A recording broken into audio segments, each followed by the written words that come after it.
Here now. I think we could get started. Hello, everyone.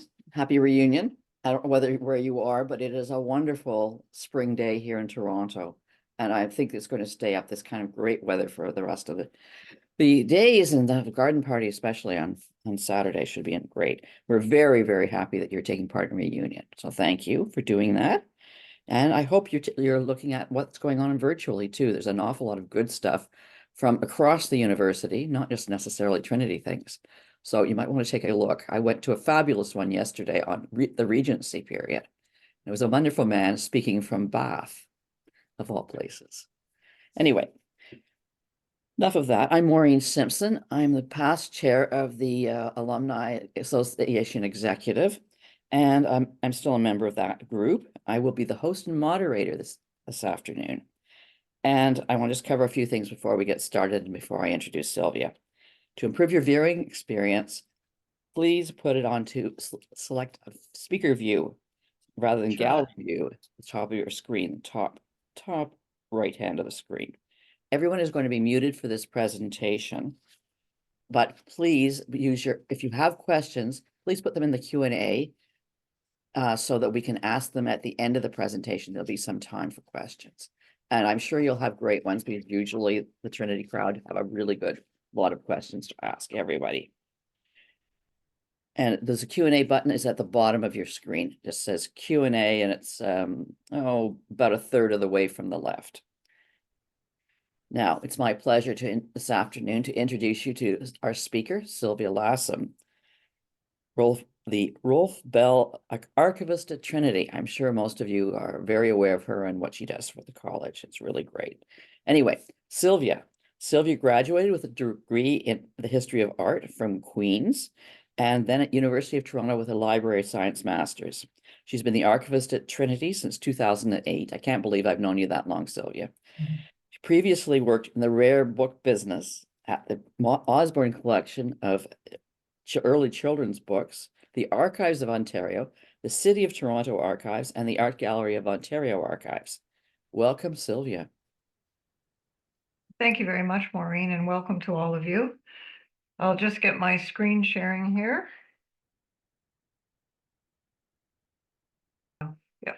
Thanks, Sharon. Okay. Thanks for joining me today for a look at the building that I'm currently sitting in, Hoskin Avenue. One of the great pleasures of working at Trinity is the opportunity to spend my days in this beautiful space. As the college archivist, I have access to the architectural drawings, photographs, and documents that tell the story of this building, a story I'm delighted to share with you.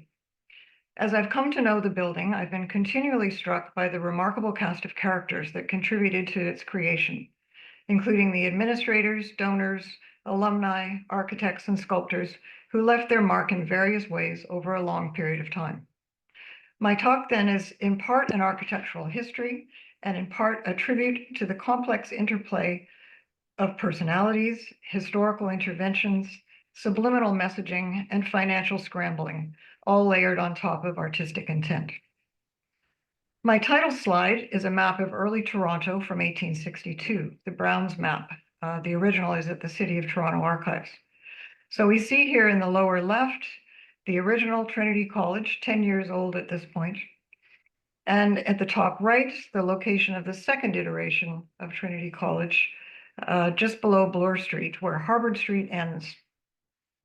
Bloor Street being the northern limit of the city at the time.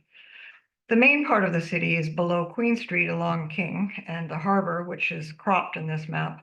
But I think it's safe to say that Strawn deliberately chose to build far from the temptations of city life.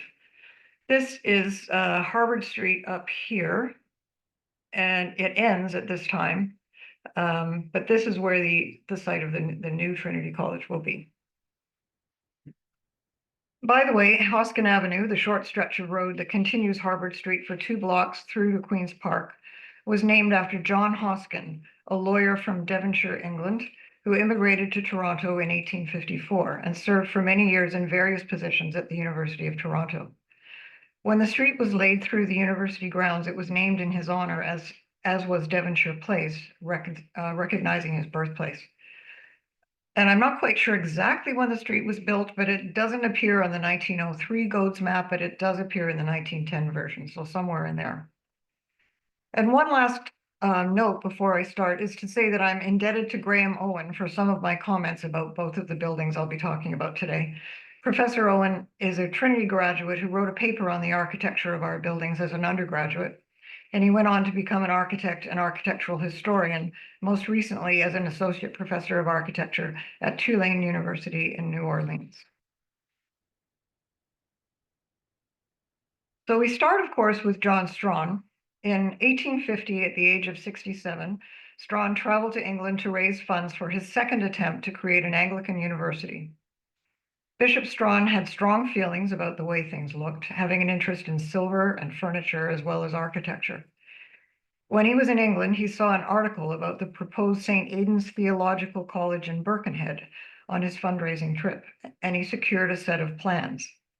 The text of the article described it as a collegiate establishment, similar in character to and devoted to the same high and holy purposes as the time-honored universities of Oxford and Cambridge. Bishop Strawn likely felt that this was very much in keeping with his aspirations for his church university in Upper Canada. Made of brick with stone trim, the building incorporates bits and pieces of many styles: domestic Gothic, Tudor, Elizabethan, many Gothic touches. Perhaps the best term is collegiate Gothic. And on his return to Toronto, Strawn selected Kivas Tully as the architect for his new university. An Irishman, Kivas Tully came to the province of Canada in 1844, having trained as an architect in London. In Canada, he worked for John Howard, and after Confederation, he was appointed the first Ontario provincial architect and engineer. This is Tully's plan of the facade. The original is at the Archives of Ontario. I don't have any of Kivas Tully's architectural drawings here in the archives at Trinity. This facade shows a striking resemblance to St. Aidan's in its symmetrical massing and Tudor details, but the facade is considerably altered by Tully's addition of a massive central tower and the lanterns on the end pavilions. Here's a photograph of early Trinity College, an early photograph from about 1855. The central tower was modeled after King's College Chapel, Cambridge, and Tom's Tower at Christ Church, Oxford. The smaller towers reference those in the front quad at Wadham College in Oxford. Like St. Aidan's, there are repeating elements and a strict symmetry, ornamented with Tudor elements. The architecture of this building and many others like it is often termed associationism, the recognition of the importance of preconceived or ingrained notions about the appearance of a particular type of building. The intention was clearly to evoke on Canadian soil the academic and social prestige of Oxford and Cambridge. The first professors were recruited from these universities, and traditions like gowns were incorporated into college life here. By the late 19th century, Trinity had expanded to include a chapel, a convocation hall, and 2 side wings. This photograph is taken from the west, showing the playing field and the park-like setting. And a later drawing done just before the move to Queen's Park shows the complete outline of the buildings with the convocation hall here, the side wings, and this is the chapel. And just in passing, the Trinity College I've been describing had no place for women in its residences. So this is the building that was designed by Eden Smith in 1899, St. Hilda's College. And now it's the only extant building on the Trinity Bellwood site. It's now called the John Gibson House, and there is a historic plaque indicating that it was the original site of St. Hilda's. Our third provost, Provost Welch, began his tenure as provost completely opposed to the idea of federation with the University of Toronto. But a serious depression in the 1890s, partially the result of a land boom in the late 1880s, was particularly hard felt in Toronto. These circumstances prompted a downturn in enrollment and the diminution of revenue from investments. And after 2 years as provost, Welch was convinced that federation was the only way forward. Welch's successor, Thomas Macklem, made a commitment to federation a condition of his appointment as provost. and a commission was appointed to complete negotiations with the province and the University of Toronto. The report of the commission was presented to the corporation on June 25th, 1903, and adopted by a vote of 121 to 73. There was great opposition to the plan, and many voted for federation with great reluctance. The last general convocation of the University of Trinity College for the conferring of degrees in medicine, arts, law, and music was held on September 29th, 1904, and federation became a reality a few days later on October 1st, 1904. This is a plan made in 1903 in an attempt to keep the college at the Queen Street location, as federation at first did not necessarily mean removal. Another highly emotional fight took place among members of Convocation Trinity College. This plan was created by Frederick Todd, a Canadian student of Frederick Law Olmsted, the great American landscape architect who designed Central Park, among many other things. It includes a substantial addition to the main building here, professors' residences, an observatory that would have been run by the Royal Astronomical Society, an enlarged St. Hilda's down here, and the Faculty of Divinity taking over the original St. Hilda's site. And it had many other amenities like a tennis court. The pond would have been a hockey rink in the winter. I have another architectural drawing, which is this plan, but also shows all of the plantings with the Latin names. It's a fascinating document. In 1878, Frank Darling had been named the college architect after advising for many years on repairs. The chapel in 1884 and the east and west wings a few years later, and the Queen Street gates were all his work. You may know Flavelle House, which is close to us here, facing onto University Avenue, and the Toronto Club on Wellington Street are also works by Frank Darling. In 1892, Darling formed a partnership with John Pearson, creating one of the most important and prolific architectural firms of the time, Darling and Pearson. Frank Darling died before 6 Hoskin Avenue was completed. His biography will be published next year, written by ERA staff David Winterton and Sean Blank, just in time for the 100th anniversary of our building. I had the pleasure of working with the authors and providing them with many images from our collection, which you'll be able to see in the book when it comes out. The last chapter of the biography will be on Trinity College, as it was his last great building. And here I just have a nice sketch of the gates, which are still at the Trinity College site. That was done by Frank Darling. So moving to the new site, in 1906, this is the site plan with Frank Darling's preliminary plan for the situation of the buildings, signed by Darling down here. Sorry.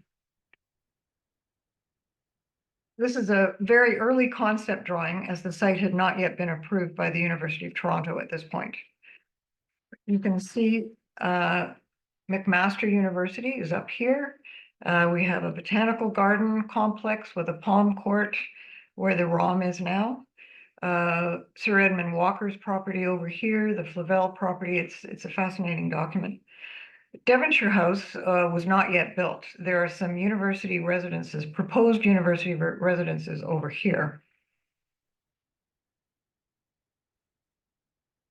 In 1911, the decision to relocate was finally made, and the building was sold to the City of Toronto in 1912. In 1913, a committee on new buildings was appointed, and at this meeting, Frank Darling was authorized to prepare plans and drawings for buildings to cost no more than $400,000. This was soon bumped up to $630,000. The new buildings were to include residences for 150 men, classroom accommodation for 350 men and women, a dining hall for 250, a chapel to provide seating for 350, a library of 20,000 volumes, working laboratories, a gymnasium, a squash rackets, and an infirmary. And this rendering shows the dual quad with the chapel as the front-facing element along Hoskin Avenue. Devonshire House is now there. This is an Eden Smith building, which is now the Monk School of Global Affairs, but at the time it was a university residence called Devonshire House. And we can also, in this drawing, see the observatory up on Bloor Street, now Monk North. This is a lovely rendering from Darling and Pearson that's now framed, and it's near the inside entrance to the Provost Lodge if you're passing through. And we have a series in the archives of these Samuel H. Maw drawings. They are watercolors showing various angles and various iterations of the plans. They were done from between 1913 and 1915, and they were reproduced in a promotional booklet, which was used for fundraising for the new building just before World War I. And here are three more of these gorgeous drawings. But of course, history intervened, and we had the First World War from 1914 to 1919. And I've always found this particular convocation photograph particularly moving. This is the graduating class of 1919 with 4 men and a handful of women. That was it. Of course, the country was reeling from the aftermath of the war in 1919, and there was very low enrollment at the college. So by 1920, reality had set in, and we are getting close in the plans to what we will eventually end up with.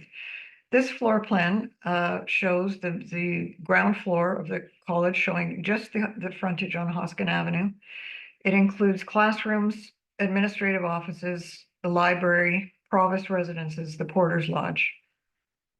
But no dining hall, no residences, no common rooms, no convocation hall, laboratories, or gymnasium. And here it is as it was built in 1925. This is the facade from the southeast. And here's the facade from the southwest.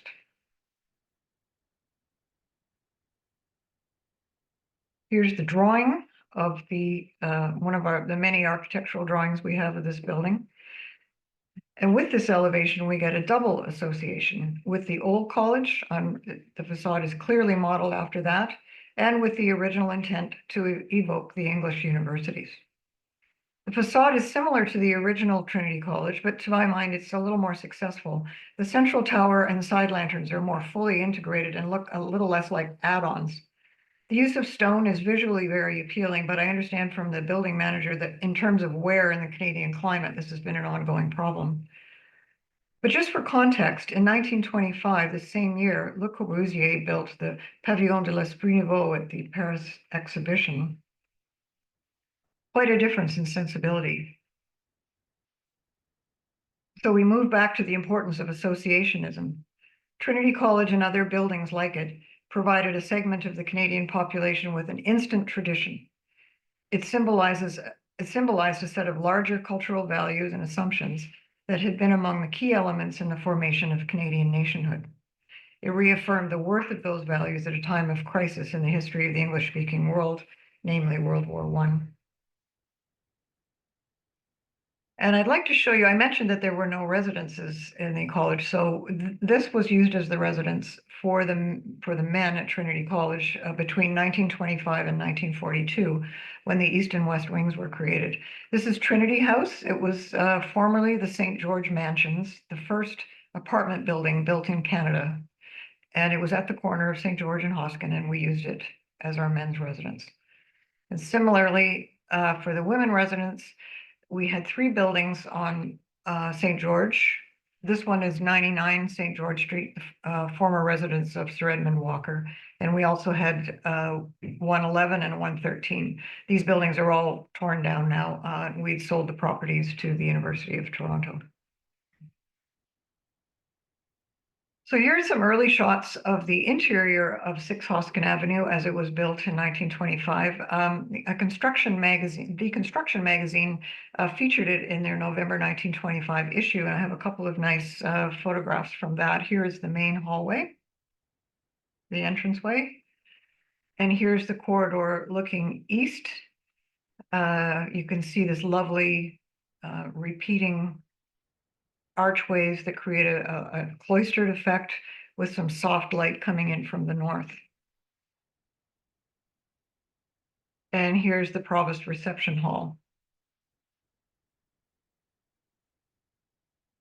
Other features of the 1925 building, at the top of the stairs to the left through a set of double doors with linen fold carving is the Grand Hall, originally intended as a library reading room. In the Tudor style with vaulted ceilings, the hall was used as a chapel until 1955. 12 carved stone heads served as corbels for the exposed wooden beams, and we'll go back to those in a little more detail later. This is the room we now know as Seeley Hall. In 1955, then Provost Seeley was killed in a car accident, and the hall was named in his memory. This is the reading room, the library reading room on the main floor. It's not quite contemporary, but it's an early picture. And this is the women's common room, which is now the Provost's office. Women were not allowed in Strawn Hall or the common rooms except on special occasions by invitation. So if they came to Trinity for their lectures, this was the room where they could stay until they went to their lectures. And a couple of little views of the Provost Garden with an early iteration of the athletic facility at the back. And a little bit, you can see a little bit of the buildings on Bloor Street in the distance. The opening ceremony for the college was on October 21st, 1925. And here we have the group of dignitaries and officials assembled at the front gate. I love this photograph because it has the carved stone face of our Chancellor, Austin Worrell, here, and the man is here. And similarly, on the other side, we have Charles Allen Seeger, our provost, with his stone likeness just above him. This was, I'd mentioned before that Frank Darling had died by this point, but this is his partner, John Pearson. And this is a segue into the stone carvings, which I'd like to talk about a little bit at 6 Hoskin Avenue, which were mostly done by a man named Charles Adamson, sculptor. This is a reproduction of his business card. These are things that you might have seen also by Charles Adamson. These are carvings on the Whitney block. You have to look way up to see them, but there are a number of them. And this one over here is the Sons of England War Memorial, done right around the same time as our building on University Avenue near Elm Street. Adamson himself served in the First World War, and it's really quite a lovely depiction of a weary soldier returning from the war. Charles Adamson didn't think of himself as an artist. He thought of himself as a stone carver. He didn't sign his work. And we have documents that tie him to the college generally, but there's nothing specific about any particular work. But I'm assuming that most of the early stone sculptures at Trinity College were done by Charles Adamson. So here's some pictures of these stone corbels from Seeley Hall. We can assume that, I think we can assume that they were by Adamson. He worked with John Pearson on the Parliament buildings. They complement the Tudor arches. They're not religious figures, but evoke myth and legend. I'd love to know the source, if there is one, or what the sculptor had in mind. They were carved in 1925. And these photographs were taken by Sarah from the Provost's office. She's a very talented photographer, and she took these lovely photographs. You can see them much better in photographs with good lighting than you can in situ. So I'll just run through a few of these so you can admire these lovely faces.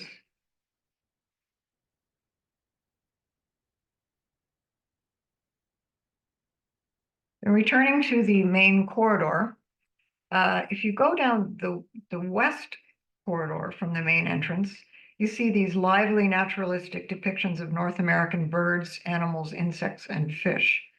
And they're very similar to Pearson's use of Canadian fowl and so on the Parliament buildings. And I think it's the Peace Tower in particular that were done right around the same time. And here's a few more of these lovely little corbels showing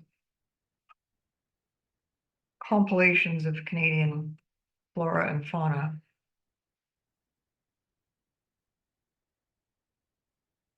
And from the main entrance, if you're going to the west, or to the east, sorry, you see these stone carvings, which I'm quite sure were by Charles Adamson, showing students playing various sports. Here we have football and cricket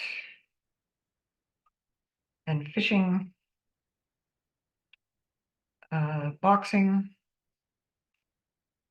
curling, and the entrance to the what is now the quad, the north entrance from the main entryway shows the astrological signs surrounding the entrance. This is somewhat unusual in a building with a religious affiliation, but it's not unprecedented. There is a similar one at Chartres Cathedral in the 12th century, and it's possible that Charles Adamson, while he was serving in the war, was looking at sculptures in France. And then, of course, we have these lovely scholars. The four of them here are the poet and the lawyer, which are also in the main entrance. The building of the east and west wings of the college in the early 1940s brings us to the era of Gerald Larkin, our great benefactor. When he died in 1961, Gerald Larkin left Trinity College the largest gift in its history to date, quadrupling our general endowment and putting our shaky finances on a fairly firm footing. He underwrote many deficits, paid for much of the expansion of the 1940s, and he paid for much of the chapel in the 1950s. He did not like public recognition, preferring his gifts to be anonymous, and it was only after he had died that we named the Larkin building after him. What we often don't appreciate is the stamp that Mr. Larkin put on our rooms and buildings at Trinity College. He was a well-traveled person with a strong interest in art and antiquities. And when it comes to the decorative elements in Strawn Hall, the quadrangle, and later the chapel, Mr. Larkin chose the artists, consulted on the designs, signed the contracts, and paid the bills. So here's Strawn Hall shortly after it opened, part of the east and west additions that were added to the college. It's our grand dining hall with a trussed roof of British Columbia cedar paneled in oak. For many years, Strawn Hall could accommodate the entire Trinity community at dinner. And while this is no longer the case, it continues to be the heart of college social life.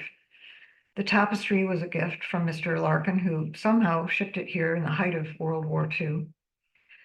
And the armorial design over the tapestry is the first of several heraldic motifs that we'll see in this room. In Strawn Hall, we first see the work of the British architect and armorial artist Alexander Scott Carter, whose aesthetic sense was highly regarded by Gerald Larkin. His work can also be seen in the Great Hall at Hart House and at St. Thomas's Church on Huron Street.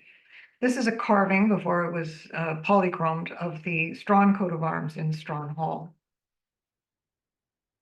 Elsewhere in the room, we have the grand fireplace with the coat of arms of Gerald Larkin, and the college and Provost Cosgrave.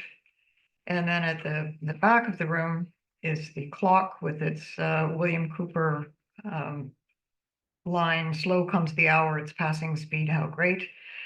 And we have the arms of the university and St. Hilda's and the Trinity Medical College. In the background on the wall, the arms of Queen Victoria, symbolizing the granting of our royal charter. And then there's this beautiful band of blue, which I call Scott Carter blue, which should have had an inscription that was never done.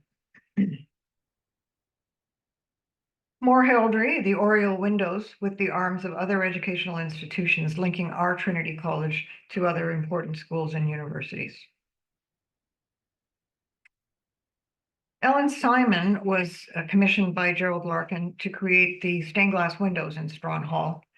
And here are her designs for two of the unfinished windows, Petrarch and Sophocles. Mr. Larkin commissioned the windows, but wasn't happy with the figure of the pacifist poet knight, van der Vogelweide. And he lost interest, I think, in the commission. The other figures, of course, are King David and Shakespeare. But he was also ramping up to work on the plans for the chapel at this time. And according to Ellen Simon, he just lost interest in the windows, so they were never completed. The script is there, but the figures of Petrarch and Sophocles were never done. The other public rooms in the additions on the east and west wings are, of course, the senior common room and the junior common room. In 1953, work began on the present chapel, Work was completed in 1955 and it was consecrated the same year. The chapel was a gift from Gerald Larkin, who orchestrated the substantial contribution of Canadian artists to the decorative features of the building. The chapel was the last great work of British architect Sir Giles Gilbert Scott, whose other designs include the Liverpool Cathedral, the Bankside Power Station, which is now the Tate Modern, and the Cambridge University Library, and the British red telephone boxes. The local architectural firm was George and Moorhouse. An authentic Gothic structure, the chapel is built of solid masonry with load-bearing walls carrying a self-sustaining vault rib system. The design is a simplified perpendicular Gothic style and it's not a copy of any existing building. I have a lovely scrapbook that shows the progress of the construction, and this is one page from that scrapbook. Traditional construction methods were used by European craftsmen. The only steel used in the building is in the hidden girders supporting the slate roof.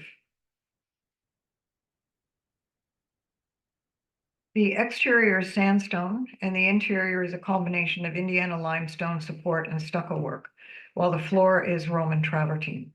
The windows were designed by E. Little Armitage for Whitefriars Studio, one of the famous stained glass studios in England. The windows were made in England and shipped to Toronto for installation.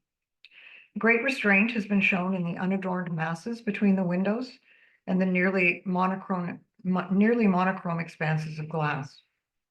This restraint allows for the discovery of individual elements within the chapel, and it allows the full brilliance and impact of the light to be felt. Sir Giles Scott visited the Trinity College Chapel only after its completion, and he pronounced himself very satisfied with the result. And I couldn't resist throwing in, this is the first wedding in the chapel, first of many, the wedding of Jennifer Rickard and Harry Mansfield in October 1955. There's a bronze grille, 18 feet in height, which was designed by Sir Giles Scott, cast in England, and it separates the nave from the Lady Chapel. This is a shot of the Lady Chapel showing the gorgeous polychrome coffered ceiling that was designed by Scott Carter. One of the delights of the chapel is the play between the austerity and the unexpected decoration that require the visitor to be attentive.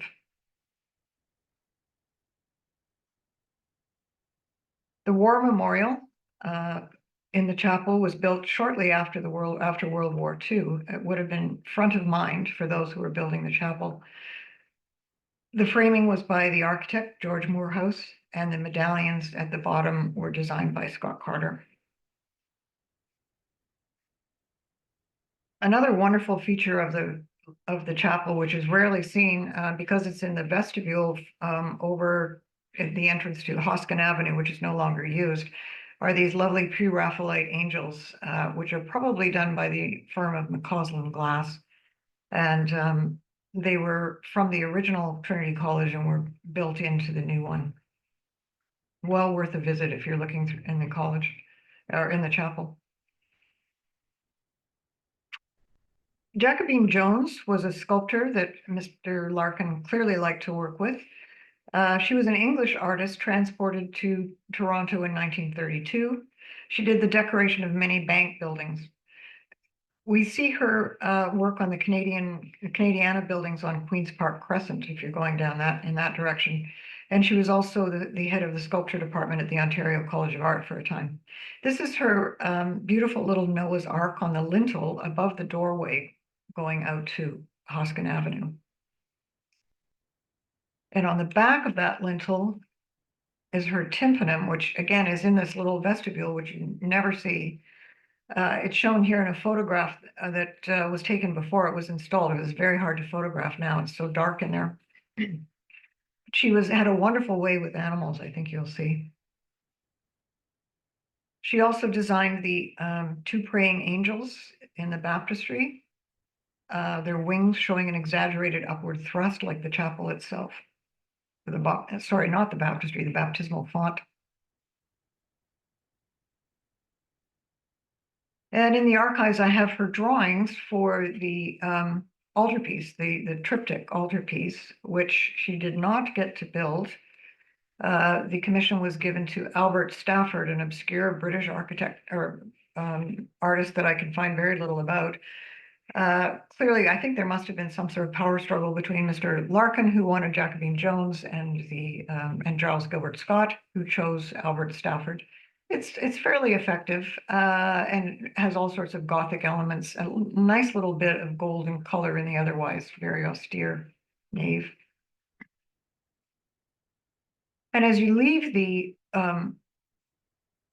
chapel, going back into the main part of the college, you see Emmanuel Hahn's tympanum, "Unto us a child is born." Hahn was a member of that talented family that included his brother Gustav, who was a painter and muralist, Gustav's daughter Sylvia, who was responsible for murals and dioramas at the ROM. Emmanuel's wife was Elizabeth Wynne Wood, the sculptor, and another brother was the musician, Paul Hahn. Just an extraordinary family. So here we are in 1955. You can see the newly built chapel, and a couple of years earlier, it had been preceded by the building of Body House. And a diagram just to show how we progress. The completion of the building happened this way. From 1955 to 60, there was the construction of the combination room, the men's restroom and cloakroom in the North Hall. And it includes the first floor of what became Seeger House. In 1961 to 64 was construction of Cosgrave and Seeger, including the addition of the second and third floors above the combination room and the professor's suite, which was now called the Divinity Heads Room. And at this point, the entire structure, these new additions were surfaced in matching stone.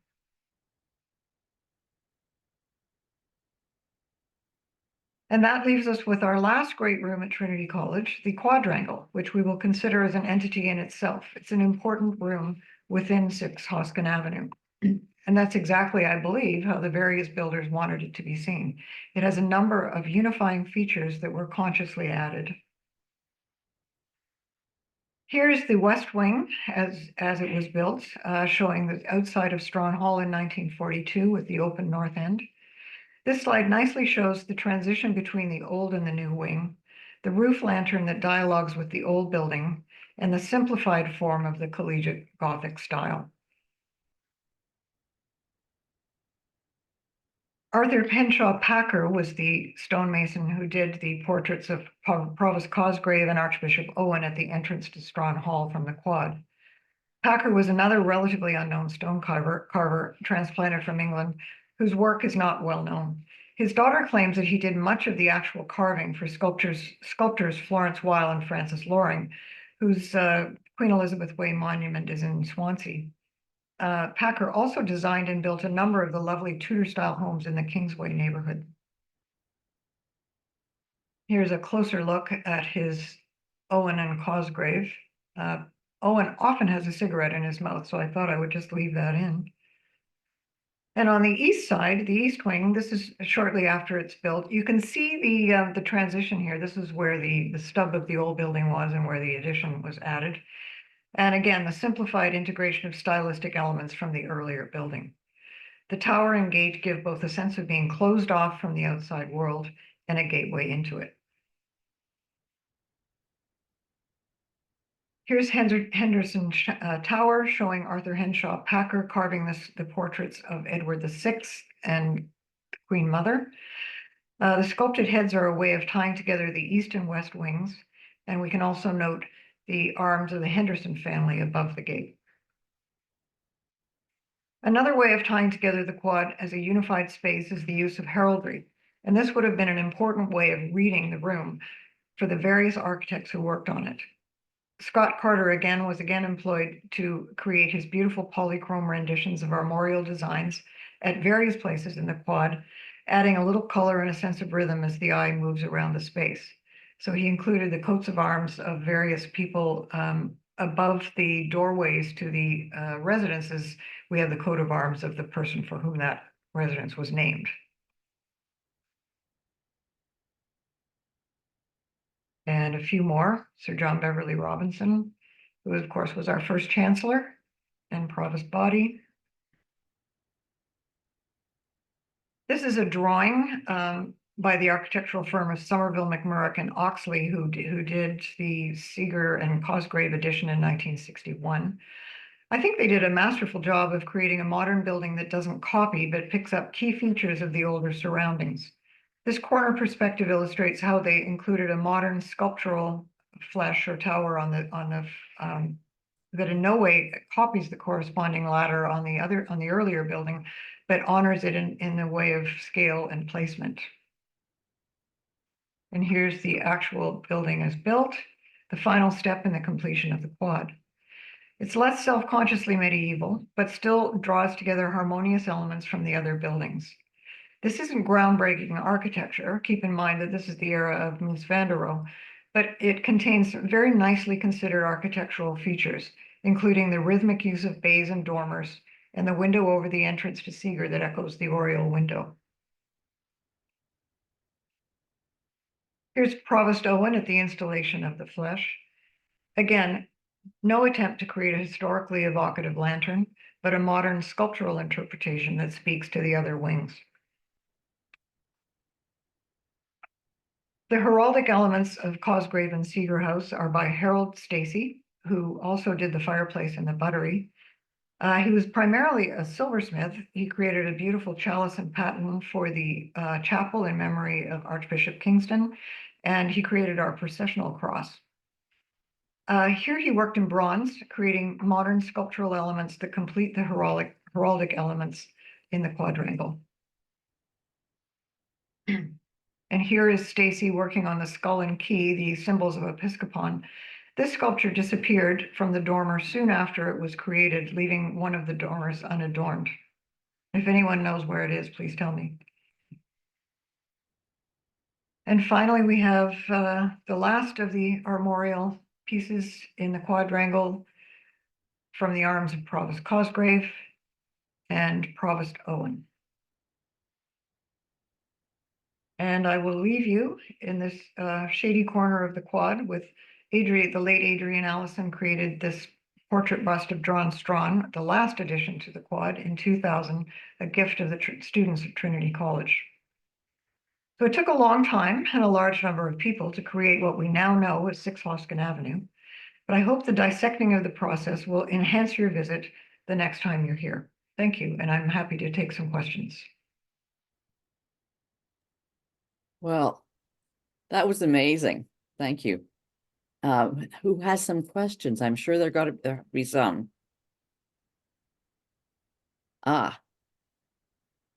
So someone is asking, how long was Trinity College at Queen Street and why did it move? I think that maybe a little bit more detail on the financial troubles of the time might be really helpful. Sylvia. Yeah, I mean, it's always a little more complicated than that, but there certainly were financial troubles. The other thing was that I think, at the time that the college was built, there was very little there. So it was very removed from the city. The city started to move out in that direction. And for a while, it was a very profitable or prosperous suburb of Parkdale. But then it became quite industrial. And Massey Ferguson was out there.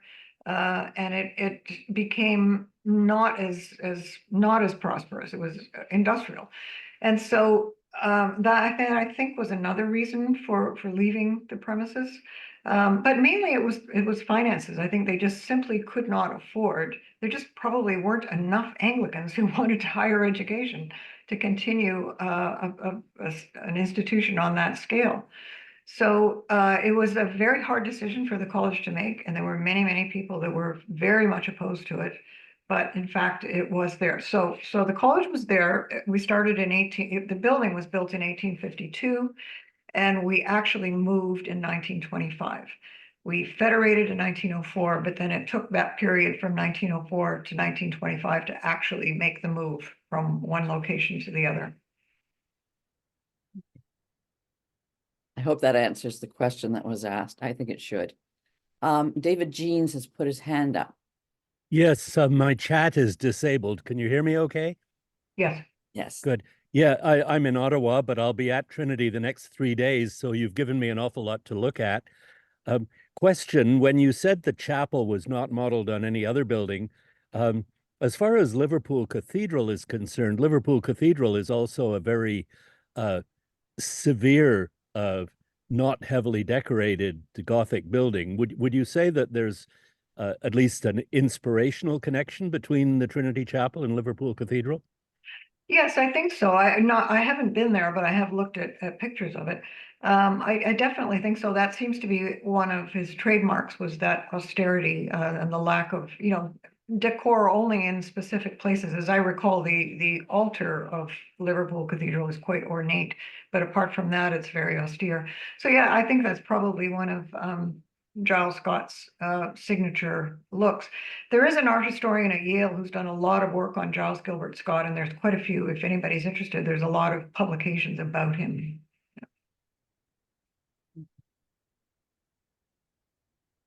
I hope that answered your question, David. Good. Lawrence Chambry has a question. What happened to the original buildings on the Queen Street site? Well, sadly, they were torn down in the 1950s. I think it was 1954. So we sold the buildings to the city of Toronto in 1912, and then we leased them back until we moved in 25. And after Trinity left, they tried to fill it with various things. And it never really, nobody ever really used it well. And so the buildings just went into a state of disrepair. And of course, the city at that time was really more into tearing things down and building new things than they were, and still not very good at heritage preservation, in my opinion. So there was a fire that was probably deliberately set at one point in the chapel. And I think they decided at that point that it was just a liability, that they didn't want to keep it up. And the easy thing to do was just to tear it down. It's hard to believe tearing down a building of that size and that significance, but that's what Toronto did in the 1950s. Well, they didn't really use it for anything else. It just a part of the park, didn't they? Yeah, yeah. So it just became a park. When you go to Trinity Bellwoods Park, as I sometimes do, it's nice to stand at the gates and try to envision that sort of grand walkway and all the trees, and then the beautiful facade of Trinity College rising up above it. Yes, I'm sure it is. I remember going once to see a play, Tamara, in the St. Hilda's building, which was not in great shape at that point. No, it has been renovated, and the John Gibson House, I think, is a residence for adults with disabilities, and it's there, and it has the plaque, which lets people know its original intent. That's great. Les, you have a question. Yes, thanks, Maureen. Sylvia, when you're talking about the Queen Street site, then from the way you're speaking, like if they were never kind of really having the activity level that they had hoped for and that the building was designed for, was it kind of fairly sparsely populated sort of thing that, none of the rooms, like say the refectory or things like that, or maybe the residence rooms stuff, like none of that would ever have been up to capacity? No, I think for a long time it was a going concern, from the time it opened until probably the 1890s. There seemed to go into a steep decline in the 1890s. There was a recession, a depression in the 1890s. And that seems to have made it untenable at that point. Plus, the University of Toronto was in full swing, and many people wanted to take courses at the University of Toronto. So people were choosing the University of Toronto. I think it got to the point where there were more Anglicans enrolled in the University of Toronto than there were at the University of Trinity College, because there were more offerings at the University of Toronto. So that was happening as well, right? At first, there wasn't. It was the only place to go, right? If you were an Anglican, but that changed over time. So would it be fair to kind of say that perhaps the university, if you will, building its campus where we are now sort of thing, was perhaps in a fair measure responsible for the decline of the Queen Street site? Yeah, I think, Toronto was becoming a larger and more sophisticated city. People had more options, right? And the University of Toronto was an option that was appealing to many people because they didn't necessarily want to take the courses that were offered at Trinity College, right? So, Thank yeah. you. Okay, Amy Parker has put a question in the Q's and A's. I'm interested in 19th century architectural phrase that you used. I've heard it before, as it should be. What tradition does that phrase come from? I know it refers to the placement of windows for maximum light and so on. I'm actually not familiar with it. Sorry, what's the term? Was as it should be? Oh, yeah, no, I'm sorry. That's not a term that I know. You say it's a 19th century term? That's what was being suggested. I wonder if the person who is asking the question might like to unmute and give us some more detail. Amy Parker is the person. I'm not sure she's able to unmute. She may not be here. Yeah. Sorry. Maybe she put There I- something else yes, in I the. can. I Oh, can. good. Oh, Good. there. No, because my dad would always use that phrase when he spoke about how the buildings were built in the 19th century, as it should be. And he was referred to light in windows. And I mean, going through Trinity, if you look at how the windows are placed, and you mentioned that maximum light is done, and you use that phrase at the very beginning of your talk, unless it just happened to be a coincidence, I as think it it was should a be. coincidence. I'm sorry. You sounded like my dad. Okay, thank you. Well, maybe a lot of that is if you're looking back on tradition, it's going to be something like that, or art, is it in the same format and thinking as what the tradition has been, as it should be? Yeah, I wonder. that's a new one on me. I'll investigate that. Thank you. Interesting. Cynthia has a question. We're going to get you unmuted just a second, Sylvia.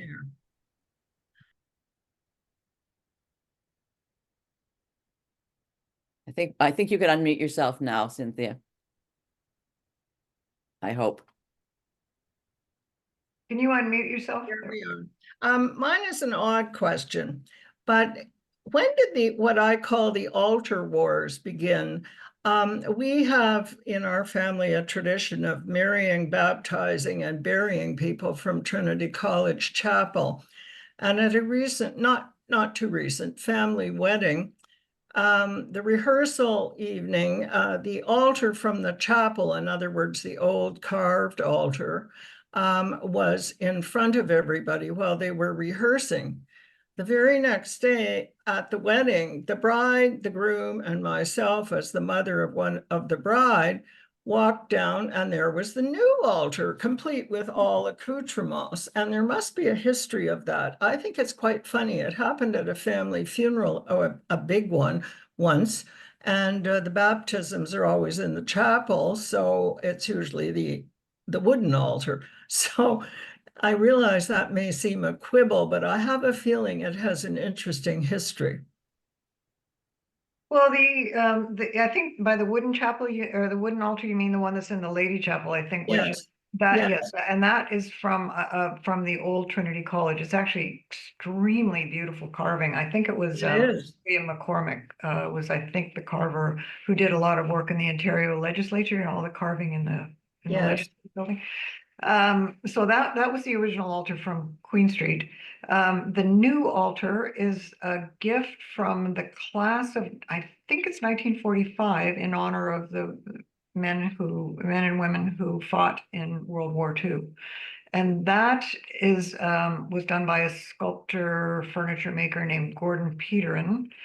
And it was a gift to the college, trying to think, maybe for their 50th anniversary. Does anybody know? Does anybody know? I'm a little foggy on exactly when we got it, but that's the story behind it. Well, I just don't understand why they get shuffled back and forth. And it was quite disconcerting, for everybody walking up to the beautiful old carved altar that was in the main chapel. And the next day finding the modern one. I mean, everybody was just a little bit jarred. And I did tell my daughter I was going to watch this today. And she said, if the opportunity presents itself, and it does, because it's technically an artistic detail, find out why they move it back and forth. And does anyone know, or is that a decision of the chaplain of the time? Yeah, it would be decision of the chaplain. I mean, it's not the decision of the archivist. So I No. don't really know. I'm sorry. Thank you. I know there are these two really quite extraordinary altars, and they are moved around. I don't know why they choose one over another. I'm sorry. Well, Maybe somebody else does. Does anybody else know? it sounds like it's the kind of thing you're going to need to ask them for the particular altar when you're organizing the ceremony. Yeah, perhaps you can you can tell them your preference. I would hope so. Okay. Did you have another question, Cynthia? Okay, thank you. Well, I don't see anything else in the Q&As, but I of course have a few questions. I'm curious, where was the dining hall before Strawn Hall was built? What were they using? Well, they had a dining hall in Trinity House, which I briefly showed that picture of the Yes. old apartment building. So in Trinity House, there was a dining hall. Okay, so there was just real. Okay. I actually don't have any pictures at all of the interior of that space, so I can't tell you much about it. I have a few pictures of the exterior, but I have no pictures of the interior. But it did include all of those things. It included study rooms and a dining hall and room for the Dean of Men. The Dean of Men lived there, and all of those sorts of things you'd expect in a residence were there. Mhm. Okay, and I guess in the women it was over in the houses on St. George, Yes, so that yes. was the way it was done. And Women, I mean, there were very few women, so it would have been Yeah. a very domestic situation. They probably left Sir Edmund Walker's house very much, the layout very much as it was. Yes, yes. So the Trinity building at that point was just the chapel, some classrooms, and a couple of spaces for the students to gather. Yeah, yeah. There was a bursar's office, and there was the library reading room, and of course, what we know as Seeley Hall was used as the chapel. Mm. Very, very little. Okay. So that would have been a really hard change for anyone who came from Old Trinity then. I'm sure, especially when you look at those beautiful renderings that show what high hopes they had for the building. Yes, Must yes. have been pretty crushing. Well, it's one of those things. Are there any plans, or what are the plans for restoring 6 Hoskin as part of the centennial? I think that there is quite a robust plan every summer of refurbishing different parts of the building. So there is no plan to do the whole thing, although, with the 100th anniversary coming up, there might be some spiffing up, I don't know. But there is a constant refurbishment of the building on an ongoing basis, and the building manager consults with various people who need things, and it's sort of an ongoing restoration. Okay.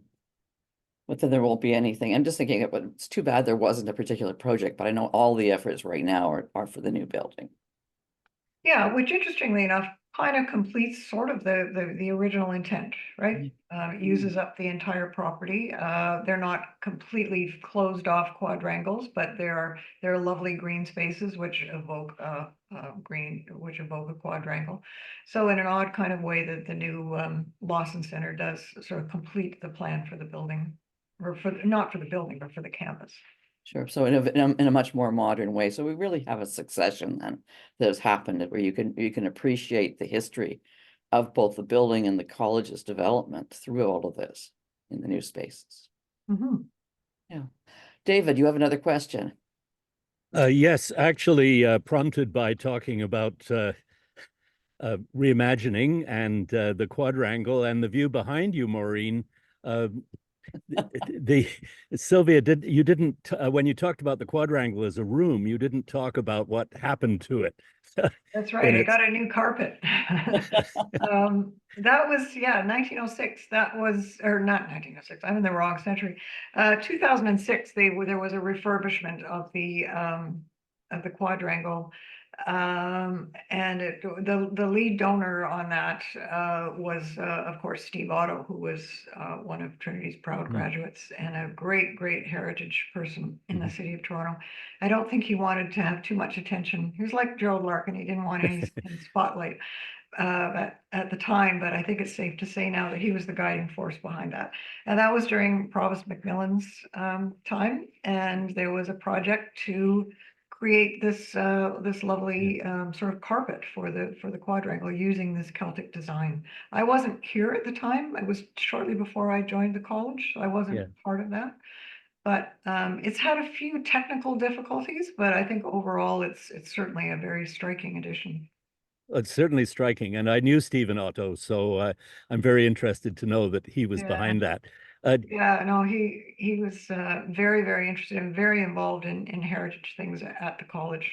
Much missed. Could you say anything about influence that Professor Ashley had on any part of the college? As far as I know, Professor Ashley didn't have a great influence on the physical college, but he certainly had a great influence on the social aspects of the college. He lived in the college and he had a succession of students, groups of students for tea and drinks constantly. He wrote plays that were performed by the senior common room and the faculty and the students.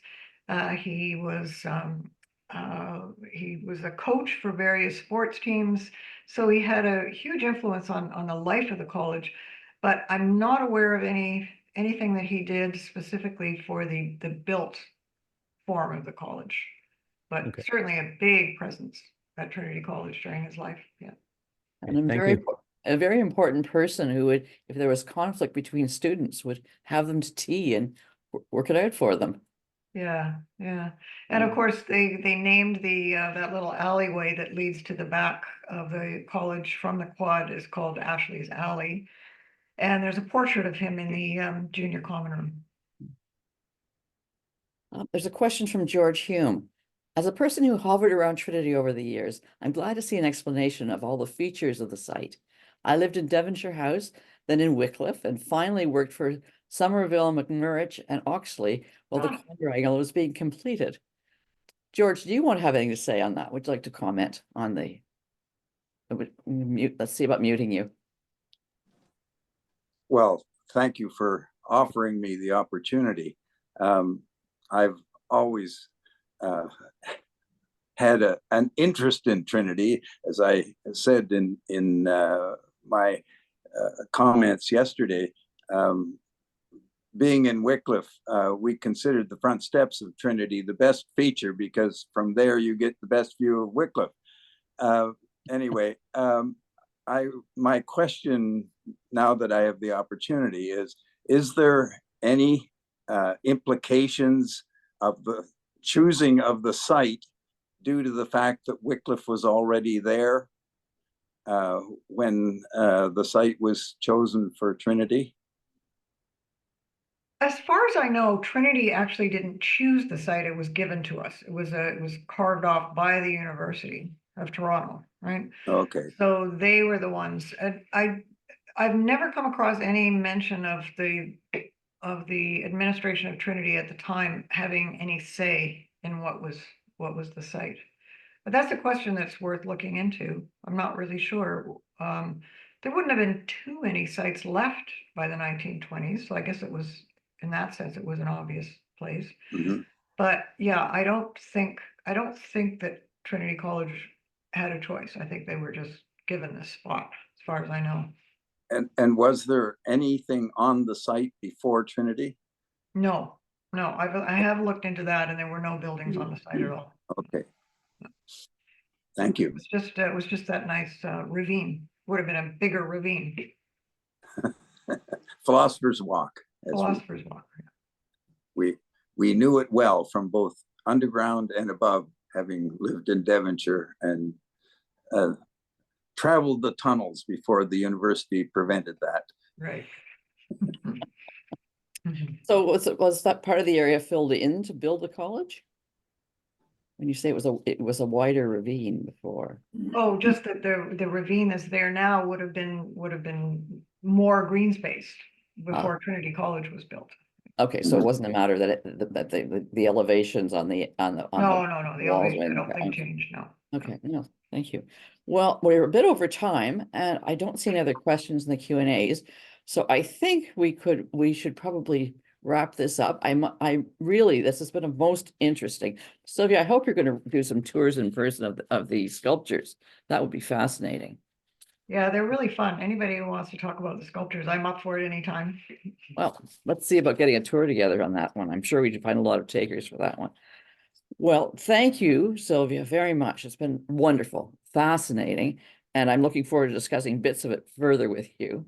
On behalf of the Trinity College and the Office of Development and Alumni Affairs, we thank you all for attending. We hope to see you at some other reunion events in person or virtual over the next few days. I'm looking forward to meeting you, David, at the garden party. Okay, have a wonderful afternoon, everyone. Okay, I think we're done. Take care. You. Bye.